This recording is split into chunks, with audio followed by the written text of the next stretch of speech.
Hey guys, I'm on day 8. I'm coming to you live. Well, not live because it's delayed, but I'm in my office that I talked about the other day, which is our spare bedroom. I would give you a tour, but it's not quite put together yet. I have some laundry and some different piles of things to get rid of over there. I didn't put my lampshade back on yet.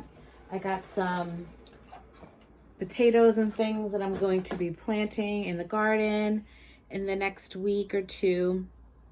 So that's that. So today, oil pulling, Kundalini Yoga, rebounding, heal all tea. With tangerine tea mixed in, some lemon, fresh squeezed lemon, and agave. I did not do the sauna yesterday because it was steaming hot here. Now, I love a steaming hot day. I love all the seasons, but I do love a steaming hot day, like where I'm just dripping with sweat and getting all funky, and my clothes were actually wet, and I love that. Ron says I'm nasty, but I don't care. So today I'm going to go out and get my walks in, and got my tank top on for full sun exposure, as full as it's going to get to be appropriate anyway. So yeah, I did enjoy that day yesterday. I'm going to enjoy today. I'm going to enjoy every day. I read something that said genetics load the gun and lifestyle pulls the trigger. Excuse me. I'm having heal all tea and grape juice burps. Grape juice with lemon and lime. So I'm pretty full right now. Broke my fast at 9 a.m. with my heal all tea.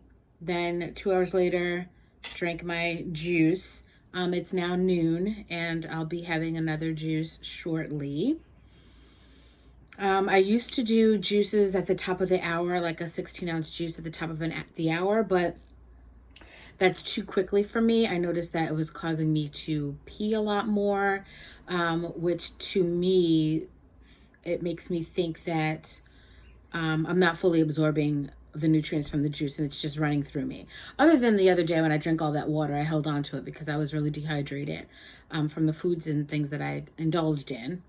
So I'm back on track now. I don't want to mess that up too much. So I'm just sipping my juices every hour and a half to 2 hours until dinner time.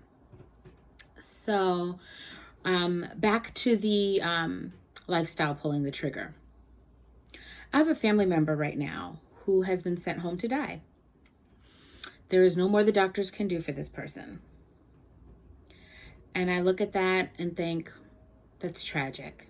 It's tragic. There's so much more we could be doing for ourselves. And we're just not doing it. You know, we talk about things like healing trauma and not hurting our own feelings, and, you know, by reliving trauma and scenarios in our head, and our body reacts to those things as if it's happening again. Well, we should also be working on not harming our physical body.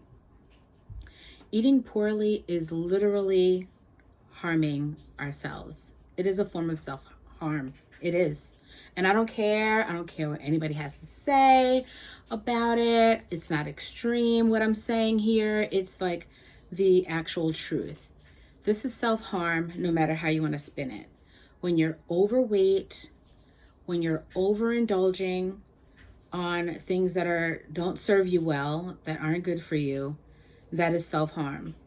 When you're stuffing your gut with meat and cheese and all those things, and cakes and cookies and soda and powdered iced teas and powdered lemonades and anything else you can think of that's processed and poor for you, it is self-harm. It doesn't feel like self-harm because you're giving your pleasure receptors a party, but it is. It's self-harm. When I look at myself, this face is exactly my mother's face. And it is also exactly my father's face. And I see my paternal grandparents in this face. All 4 sets of my grandparents are dead. We have cancer, we have heart disease, heart attacks, gout, all kinds of stuff, high blood pressure, high cholesterol. All of these things run through my grandparents. And then we have my parents who have high cholesterol, diabetes, high blood pressure, cancer for my mom now. When are we going to get it together? When? When am I going to get it together? My face is exactly those people's face. Their fate is my fate because I've pulled the trigger on a terrible lifestyle of poor genetics that are inherited down and down and down. Not because we're messed up, as far as our genetic makeup, but because of the choices that we've made that have done this. This is not God-given problems. These are self-made, man-made problems that we've given ourselves. And, I've been lazy. I've gotten to a certain stage where I'm just like, oh, I gave up meat. I did that. That's a big accomplishment. You go, Dawn. You did that. You're doing it. Gave up soda. You're on the ball, chickie. You're fantastic. And you get into this thing where it's like, oh, well, at least I don't eat meat anymore. Well, at least I don't drink soda anymore. At least I only have cheese like once a month. And you're patting yourself on the back, and I'm patting myself on the back, and I'm patting myself on the back, and over and over again, giving myself this false sense of accomplishment, and I'm giving myself a pat on the back for doing the bare minimum. That's what it comes down to. I'm doing the bare minimum, and I'm accepting that as a victory. And I owe myself more than that. I really do. I owe myself more than that. And what it really gets down to is laziness and not expecting more from myself and not really taking full responsibility for what I can do. I have been trying to stick with the alternatives to what's familiar. And not even necessarily palatable, because I like fruits and vegetables, but I still want those sandwiches and all that stuff that I used to eat before. So then I got to a point where, okay, I'll do the faux meats, and I can still have Philly cheese steaks with my faux meat and my faux cheese and some onions and peppers. The only thing of nutritional value in that entire sandwich are the onions and peppers. And then I cook them to the sogginess that it's required for a Philly cheesesteak. So I'm eating garbage. The nutritional value that I'm getting out of that would be the same as if I ate a wet washcloth. There's nothing there. So yeah, my stomach is happy. I triggered all the happy signals. I'm doing that happy dance, but I've given my body nothing to work with. So when I realized that, I cut the faux meats. Yes, I did have faux meat at that barbecue the other day, but that was like the first time in like maybe 6 months, if not more. And I paid for it for 2 days with the dry mouth, the dehydration, puffiness, lethargic behavior, really sleepy and not sleeping well. I say that that's from that, because I did have that with, a hamburger bun, and then I had a cocktail and chips. So yeah, I did that. Again, no nutritional value in any of that. Yeah, I had my juice all day and then that. So I gave myself something. Whoop-de-doo. Again, see, trying to say, I did this. Oh, but I did this. It doesn't work. It's not cutting it. It really isn't. So I'm going to work on just cutting all that stuff out completely, because like I said, I've done that. Woohoo! But then I'm still having sandwiches. So nowadays my sandwich will consist of everything but the meat. So I'll have like hot and sweet peppers, onions, shredded lettuce, tomatoes, what else do I put in there? Olives, kale, cabbage, spinach. Like I load my sandwiches up with these things on this beautiful roll with some mustard, sometimes veggie mayo, oil and vinegar, and I chomp on that thing and it's delicious. Back in the day, the sandwich would have been the same with the addition of like roasted turkey and Swiss cheese. So again, still moving in the right direction, still deserves acknowledgement, but still a lot to do. The marathon continues, right? Continues. So I say all that to say that I need to hone it in more, because at this point, yeah, there's a transition period, but I've been transitioning for 2 years, okay? There's a transition, sure, but I'm moving slower than a snail with my transition. And I stand by the fact that the opinion that I'll never be fully raw. I'll never be a fruitarian. But instead of having rice and beans and pasta and bread and stuff like that on a consistent weekly or even monthly schedule of eating, it will be more of a few and far between. I go to a party like I did the other day and have something, or I go to an event, or I just want something. It'll be few and far between and not a part of my regular life occurrence. Because I need to clean myself out. I need to get healthier. I need to release all of this fat and inflammation and heal my body. And the only way to do that is to get cleaner and cleaner and cleaner with my diet. And the transition, 2 years. In the 2 years, I went from 247 pounds to 218.2.